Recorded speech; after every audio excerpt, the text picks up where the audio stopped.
So we're a bit later than normal, but we are here with Trader Chat, and after that amazing Eurovision Song Contest that we had the other night, we've so much to talk about. First of all, though, Flynn, I got to start with the boy Ian Fortune, who was coming onto the Astro Picture as I was leaving it on Monday. Told me he had a great jolly up with Star Sports, the Dog Derby at the weekend. Spoke about Ben Keith, William Kajani, Lofty, and all these other characters. No mention of you, though. Well, no, I don't get too heavily involved in all the dog stuff, to be fair. I mean, obviously, we sponsor the Greyhound Derby, starts tomorrow, so the heat starts tomorrow.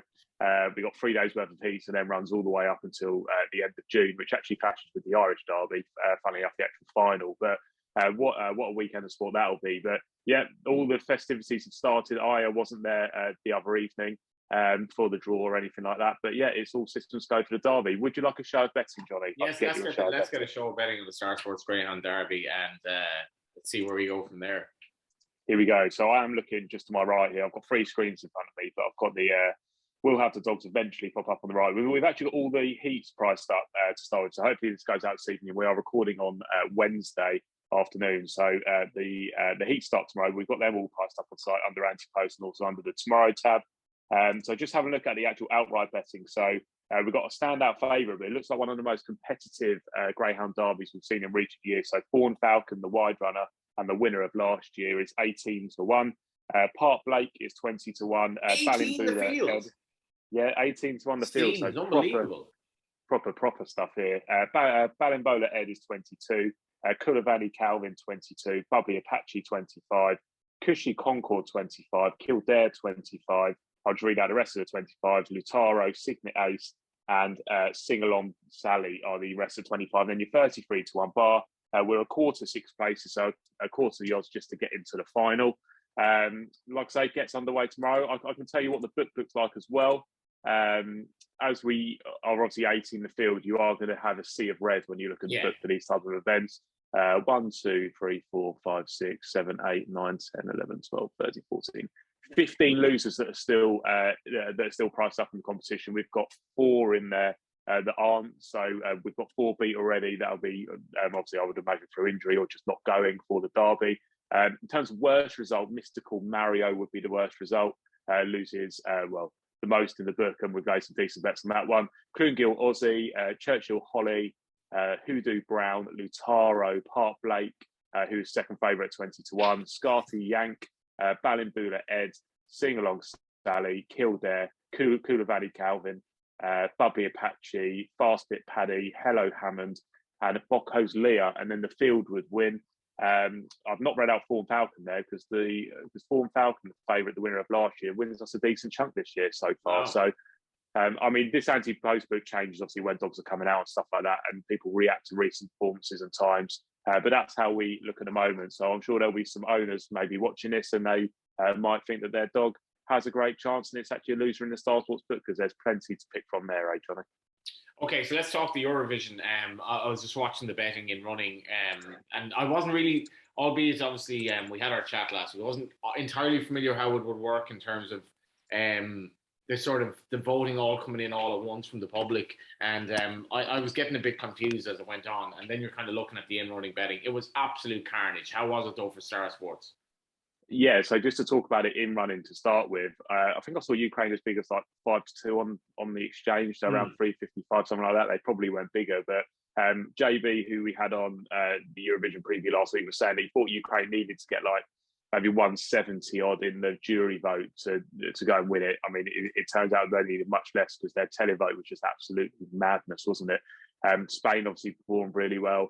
In terms for us, we were struggling to lay Ukraine the whole time. JB was top price 4-6, top price 4-7. They kept getting shorter and shorter. We just struggled to lay them, so we actually had them as winners. But Def, we laid. Let me just find this bet. We laid £12,000 at 1-3. Right at Death, we had 1,000 at 2-7, 2,000 2-7, 1,000 2-7, £4,500 at 4 on. So people lay on. We're getting stuck into Ukraine. Is this basically just before the result, or before the Eurovision itself? Let's just have a look at some times here. So some of those were in running, so some of the 4 ons, but most of them were pre-8 o'clock, which was when it started. So a lot of 2-7s. The 4 on that I just read was in running, but the rest was 2-7s.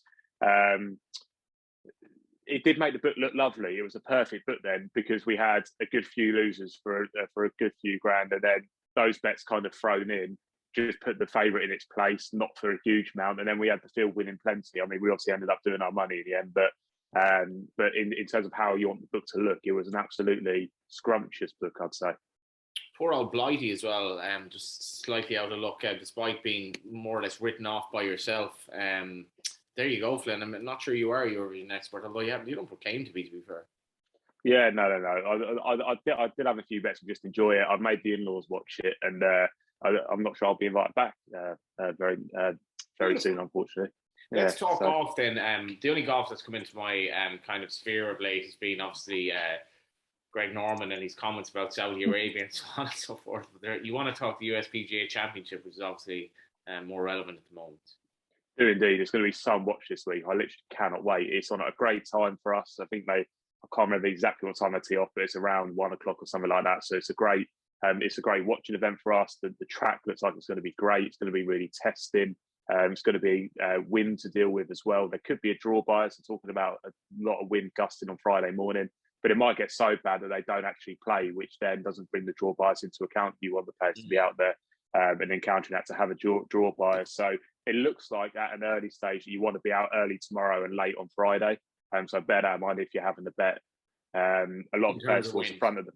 Yeah, exactly. Yeah. Mm. So Scotty Scheffler, John Rahm, and Morikawa are all playing together tomorrow night, which means they're going to be out early on Friday. They might encounter that wind. So do just factor that in. We do have an offer, which is the Miss the Cut offer. So money back as a free bet in the main market, up to 50 quid if your player misses the cut. So if your bet was going to be over early, you've obviously got a free bet to compensate if your player does have an absolute stinker.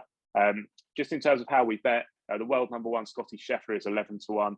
John Rahm 12-1, JT 14, Rory McIlroy 14, Jordan Spieth after his good performance last week in Texas is 16. Hideki Matsuyama is 18-1. He's been the steamer in the market. Cameron Smith is 20-1, 20-1 Morikawa and Campney, and then you're 22-1 Bar. We are 8 places of fifth, so very competitive with the place terms this week what do you like? for the USPGA.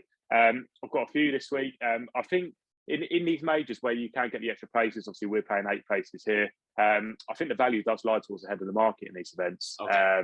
As boring as if you're not playing far away from the exchange and you're getting the extra places, instead of taking 33-1 about someone that's maybe 60 on the exchanges or something like that, and then you've got the edge on the place, you're actually not too far away on the win on these ones towards the front of the market.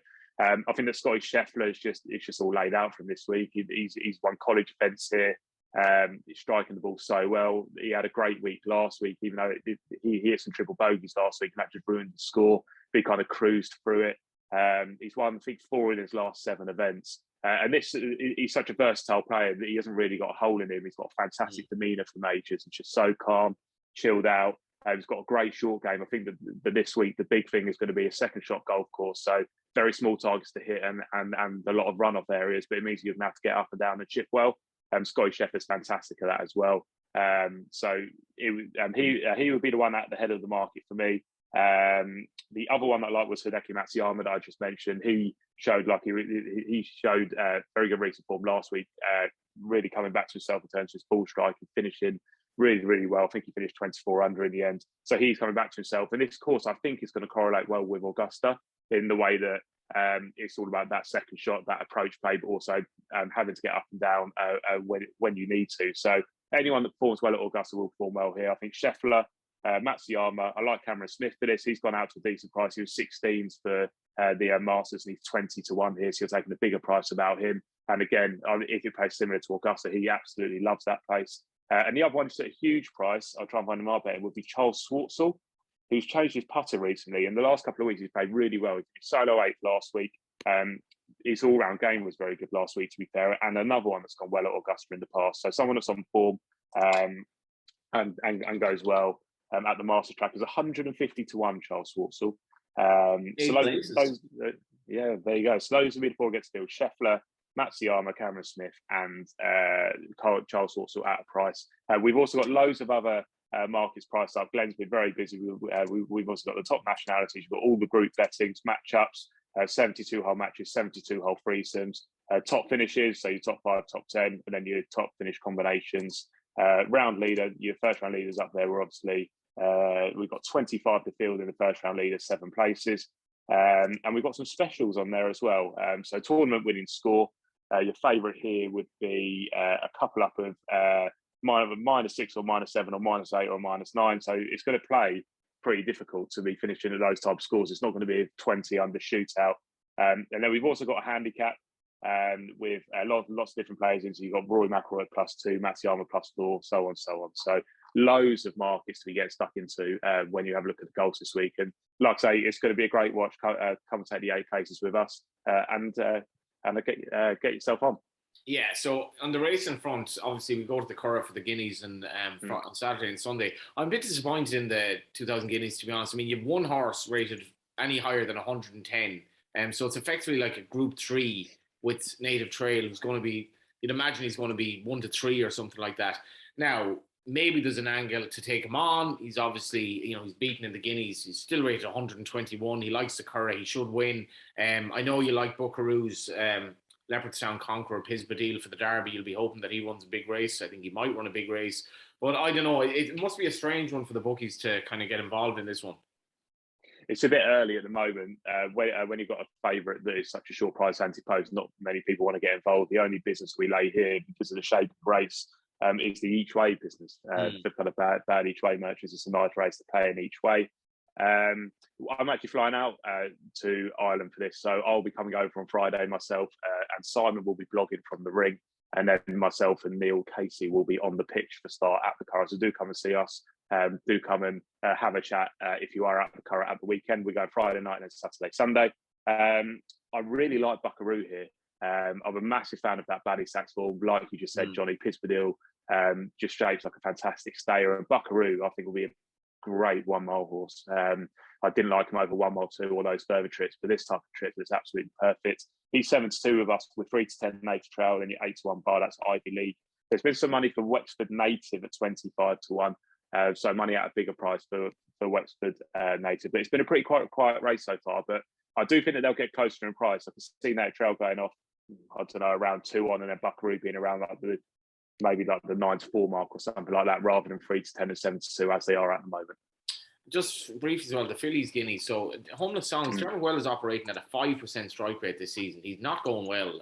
Now you'd imagine, like, he often starts well. Maybe he'd click into gear. I think he's had 4 winners. One of them was Homeless Songs, obviously winning her trial, and she beat Agartha.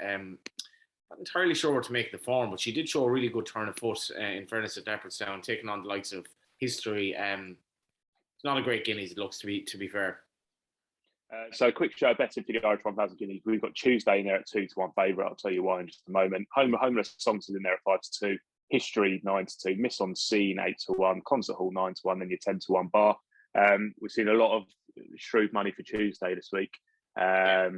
So we were 5 to 2, 11 to 4. Now we're into 2 to 1. I think it's mainly 5 to 2 out there, but that's the only one that we've seen from the Warmish accounts and the ones that you would be looking to follow this week. So I'd imagine Tuesday's been going well at home, and they expect a big run from it here. So Tuesday would be the one for me in the Irish 1000 Guineas, and that's the one that we've been laying, and the one that we won't want to be winning, I would imagine, come the day. Yeah, and you can still get a bit of 11 to 4 elsewhere. Just in relation to Epsom, we spoke about London Calling, the Godolphin horse who has been scratched from the race. I spoke about a 6-figure liability before he was beaten at Chester by changing of the guards. Now the race has taken on a strange enough look. There was a little bit of whispers about the favourite possibly not turning up as well. What do you know? So just in terms of New London, obviously ran low race and then wasn't declared. So we won a decent bit of money on New London not being declared for the race. That's a good place for us to start in. We obviously saw Desert Crown come out and run a really, really nice trial for this in the Dante. There were some whispers in the week, but it seems like he's gallops and he seems to be fine. I just don't know whether maybe because the trainer might be slightly more cautious than someone else, and maybe he might not have been going. But all seems fine in the market now. Desert Crown's in there at 9 to 4. Stone Age 5 to 2. Nation's Pride, who does need to be supplemented, but we've got him in at 6 to 1. Pisbadil 6 to 1. Changing of the Guard 15 to 2, and then your 12 bar. In terms of how the market, the book looks at the moment, we actually laid a decent bet on Desert Crown at 22 to 1. This was This was at the start of the month, towards the start of the month, a good few grand each way. So Desert Crown would be a decent loser in the book for us, because we laid that decent bet 22 to 1 ante-post. New London's obviously the other loser, and then the field wins at the moment, so the field's looking decent. Were you taken with Desert Crown in the Dante? What were your thoughts, Johnny? Yeah, he's good, and I just think he's so likely race. And Nathaniel as well, typical improver. I'm just not mad on the Ballydoyle horse, in the sense that I definitely think the old adage of if you have 4 Derby horses, you don't have any, kind of applies here. I think Aidan thinks they're much of a muchness, to be honest. And he left us in no doubt that Luxembourg was his main Derby horse. You do like Pisbadil. Absolutely, obviously, you could make a case for him. But again, like, he was all out to win his trial and probably wouldn't win it if it were run again tomorrow. So I can see why he's favoured. It'd be a hell of a story for the yard as well at this stage of Stouty's career to win the race. I'd be worried if I'd laid that big bet, to be honest. Okay, fair enough. Well, when was Sir Michael Stout's last proper horse? If you can't think of one, then in the comments, guys, come up with Sir Michael Stout's last proper horse, because I can't remember off the top of my head the last couple of years. Jesus, yeah, it's been. I mean, he is getting on a bit, and Ryan Moore is effectively relocated to Ireland, but it'd be was Workforce Sir Michael Stout's? What are we talking? He's born in 45, so he's 77 this year, Stouty. So he is at the kind of, I suppose, the twilight of his career. But I think it'll be an emotional win. I think people just get bored of Ballydoyle win the Derby as well. And yeah, absolutely. But it'll be an interesting Derby. I just don't think the Ballydoyle Battalion, I think they're much of a muchness. Yeah, no, fair enough. I mean, we saw money at very big prices for Stone Age and for Pisbadil. We saw money for that 40 to 1 and money for Stone Age 33. So they've got decent bets there, but we managed to get under them cheaply. So we've not done too much damage there compared to the damage that was done on New London, which has gone our way, but also Desert Crown. So that's where we're at for the Derby. In terms of the Oaks, just a show of betting for the Oaks. Emily Upjohn is even money now, but then you have to see why with her performance at York. Tuesday is 4 to 1. Can enhance her claims at the weekend. Inspiral 5 to 1. Nashvar 6 to 1. With the Moonlight 8 to 1 and 10 to 1 bar. In terms of how the book looks here, one loser in the book, and that is Emily Upjohn. Laid a very, very decent bet at 7 to 1, and that would be a 6-figure loser. So not in the best place for the Oaks heading into this one, unfortunately. Yeah, I think she just wins, to be honest. It'll be interesting to see. I think Tuesday is going to go and try the Guineas Oaks double. But before we finish up, Premier League, obviously Liverpool kept their hopes alive last night. Mad stuff in the Championship, at Nottingham Forest potentially on the cusp of coming back to the Premier League. But just in terms of the Man City situation, they're hoping for Coutinho and Stevie G to save them the old pool. Yeah, certainly are. So for the league, what about the beloved Gunners? Actually, I didn't even mention. You've screwed it up again. I mean, that's why I didn't want to actually put football in the running order this week. So I didn't particularly want to talk about the fact that we're now 12 to 1 for a top 4 finish. But just in terms of the actual league itself and winning it, City are in there at 8 on, then Liverpool 5 to 1. Top 4 finish very swiftly, 33 on Tottenham and 12 to 1 Arsenal. Just absolutely shambolic stuff from us. It's good for the book because we were under Spurs and we laid a bit of Arsenal. I remember saying it towards the start of the season, Arsenal were the big losers, top 4, which was looking like it was not going to go our way. I say our way as in the firm's way and not my way. In terms of a top 6 finish, Man United are 1 to 5 and West Ham are 100 to 30 in that market. And then relegation is probably the most competitive. 8 to 11 Leeds to go down, 13 to 8 Burnley, and then 7 to 1 Everton. So it looks like Everton will probably be safe. Some big games midweek as well.